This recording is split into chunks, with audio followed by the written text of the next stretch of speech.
Welcome to Mic Drop Analysis. Let's talk about Bob Marley's Could You Be Loved? On the surface, it's this upbeat, feel-good reggae anthem. You know, the kind of song that makes you want to dance and sing along. But when you peel back the layers, especially knowing what's happening in Marley's life at the time, it starts to feel a lot more personal and a lot more complicated. By 1980, Marley was nearing the end of his life. He had been diagnosed with cancer a few years earlier, and he was pouring everything he had left into what would become his final album, Uprising. At the same time, his marriage with Rita Marley was anything but smooth.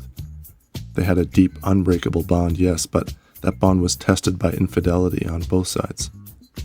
Bob had several children with other women, and Rita had relationships outside their marriage too. Yet despite the pain and betrayal, they stayed connected, through family, through music, and maybe through something deeper than just romantic love. So when Marley sings, "Could you be loved and be loved?" it's not just some universal call for love and unity. It starts to sound like a real, raw question, maybe even one directed at Rita herself. Could you still love me after everything we've been through?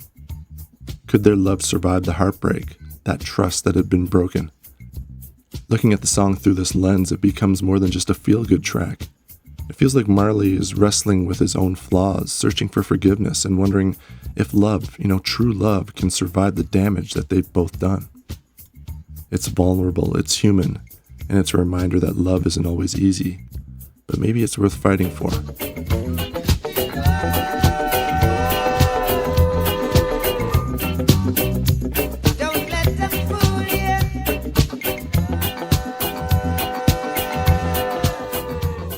This isn't just about societal pressures. Imagine Bob Marley addressing Rita here. He's defending their bond against outsiders who might criticize their unconventional marriage.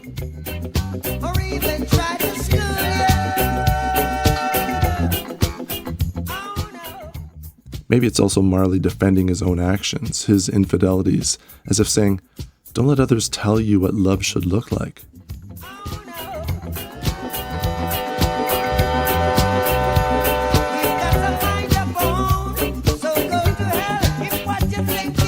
Here Marley doubles down. He's telling Rita that their love doesn't need to fit anyone else's mold. Despite the pain that they've caused each other, he insists that their connection is unique, untouchable. This could be his way of justifying their staying together through the betrayal.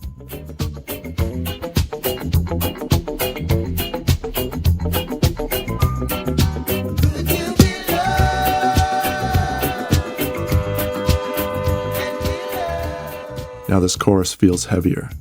Marley could be asking Rita, could you still love me despite everything? Could their love survive the wounds that they both inflicted? It's a vulnerable plea loaded with self-doubt. Marley isn't just asking about love in general, he's asking if he's still worthy of love after all the damage.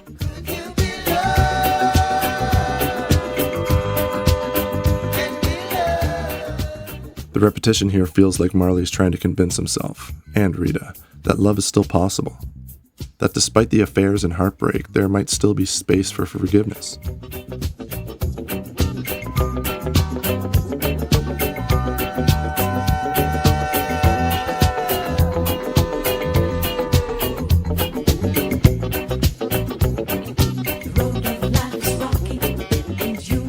Marley isn't just excusing his behavior, he's pointing out that no one's perfect.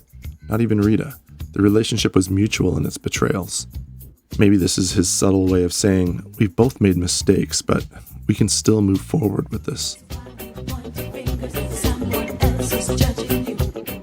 Here Marley confronts the natural tendency to judge. Maybe he's asking Rita to lower her guard, to understand that they're both under scrutiny. And maybe, just maybe, that they should stop judging each other so harshly and focus on what still binds them.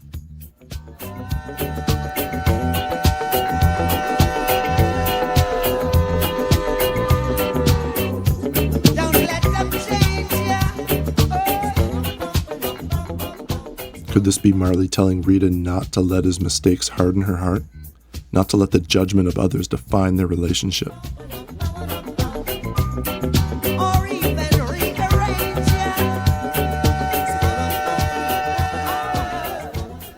It's a plea for Rita to remember the man she fell in love with, before the fame, before the infidelities.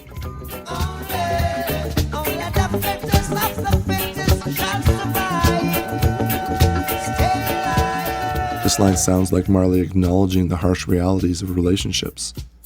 Only the strongest love can survive betrayal. Perhaps he's recognizing that their marriage has endured because it's built on something deeper than just surface-level commitment.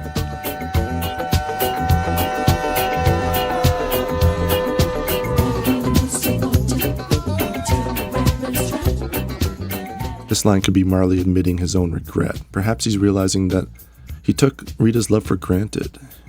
It's painful acknowledgement that one day her patience might run out.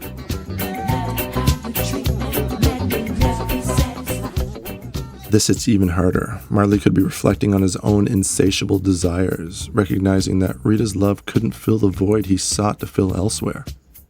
It's a raw admission of his own shortcomings in the marriage.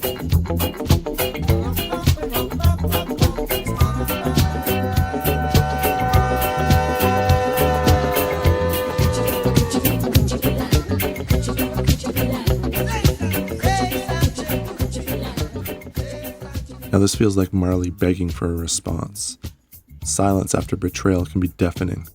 He's not just filling space here, he's desperately asking Rita to speak, to engage, to not let their love die in silence.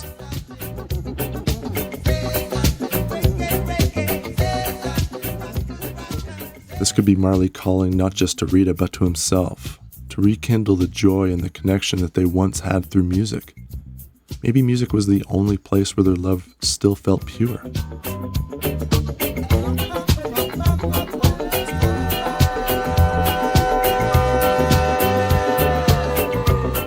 When we look at Could You Be Loved through this lens, it becomes a vulnerable exploration of love damaged but not destroyed.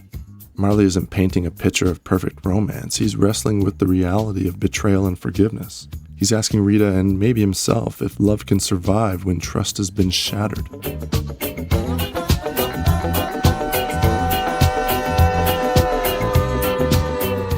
So when Marley asks, could you be loved and be loved? It's not rhetorical, it's deeply personal. Can Rita still love him despite everything? Can they rebuild what they once had? And maybe the harder question, can Marley love himself despite his flaws? Marley's music is still here, but the questions linger, echoing through time. Could you be loved? And even more, could you forgive? Thanks for watching Mic Drop Analysis. Until next time.